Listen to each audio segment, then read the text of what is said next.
এইটা তো বউকে ঢুকাচ্ছি আমি।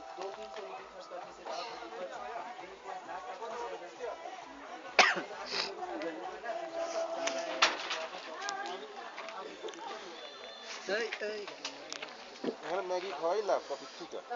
হ্যাঁ भैया आप लोग ना पर हेड 1000 दे के यहाँ तक आके बहुत रुपये मैगी खाने के लिए आया जैसा होगा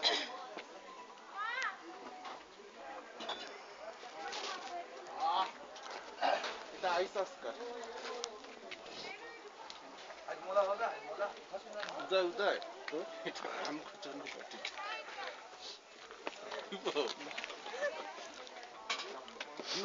ইরা আমি এটা করতে নিলি দেখ তো দেখি এটা মার্ডার করবে তো লোকে। হ্যাঁ হয়ে যাবে তো বরফ দিয়ে আইস দিয়ে ইয়ে হয় কিন্তু মারা করতো হ্যাঁ আইস কোনো প্রমাণ নাই জল হয়ে যায় জল হ্যাঁ প্রমাণ থাকবে না ফিঙ্গারপ্রিন্ট থাকবে না তো আমার জলই হয়ে যায়